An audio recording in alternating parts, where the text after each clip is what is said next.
advice on 3 things. I'm going to be giving you some advice on Q&A.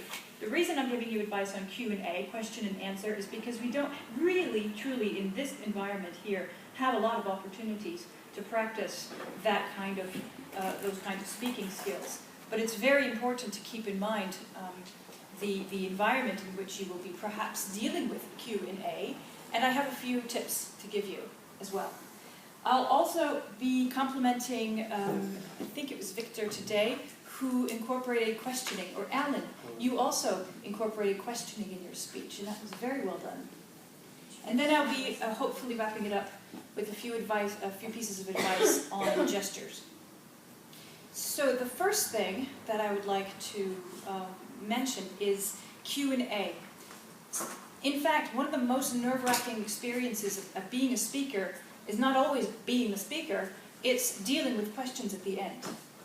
Now, I'm a firm believer that if you are giving a speech, and if you have questions at the end of your speech, if the audience really does have questions, that means, number 1, they were paying attention, they were captivated, number 2, and they truly want to know more. That's the highest compliment you can receive as a speaker. So you should, in fact, try to plan your speech with the goal in mind of having questions. Now, someone recently asked me, he says, yes, but what if nobody asks any questions? Ha! Well, what I suggest is you plan in advance. If you want to ensure that you look good after a speech, and you want to ensure that someone asks a question that you really want to answer, what you do is you say, hey, like Victoire, hey, Victoire, do you mind if you come to my speech next week in Liverpool? And you know what I want you to do? I want you to sit in that chair over there, and I'm going to give you a list of a couple of questions. Do you mind asking them for me? Here's the question. Here's question number 2. Can you ask that for me? Because it's always difficult to start the Q&A. It's always difficult in the audience to be the first person who raises their hand. Crickets chirp. You know, you've got this long silence, this uncomfortable silence. So, you know, prepare in advance for your questions. And it's always a sneaky way to get in some information in your speech that you may or may not have had the opportunity when you were giving your presentation. Q&A is a wonderful thing to incorporate into your speech, during your speech. I want to congratulate Alan on that, because you did that very well. What it does is it helps us to pay attention. It keeps us alert during your speech. Teachers do this all the time, hopefully. And not only that, it reinforces our attention. So it's recommended, in fact, to incorporate questions, the beginning, the middle, the end, wherever you want, to help balance that attention span with your audience. And the last thing I want to talk about are gestures. I want to give you a choice of a few gestures, because I saw a nice variety today, but I think you can really push yourselves to do more. I saw this, which is not bad. This is not bad. What does this make you feel like? What does this look like? Powerful? Closed. Closed. Bored. Bored. What about? Shy. Small. Shy. Small. Yes, exactly. You see how my body changes? Okay? Here's another one. Old. Old. Baby. Thanks. Pregnant.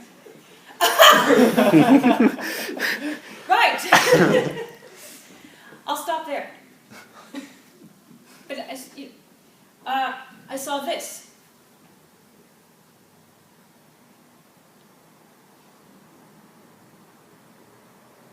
What does this make you feel like? What does this look like? Unnatural. Unnatural. Confident. Yeah. See how it changes?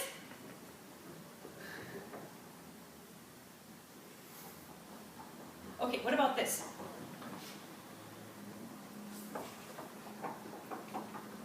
Salsa. Sorry? What was that? Like the dancing and Dancing. Oh, it looks like I'm dancing. Okay. one of my favorite, absolute favorite public speaking coaches of all time, Mark Powell, he says that a lot of women do this. And do you know what he calls it?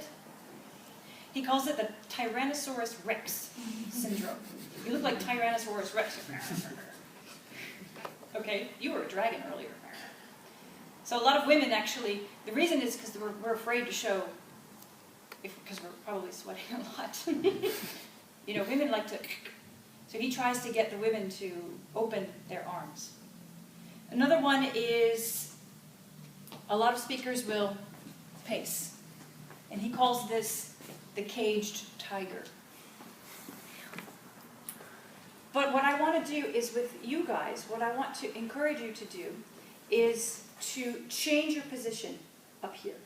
I saw a lot of this, and this, and this, which we now know how we feel as an audience. We now know what this can communicate and what this can communicate. Try different things, try different varieties. As I said last week, you know, change your body position, but not only that, change your gestures. That's all the time I have. Thank you for your attention, and I will see you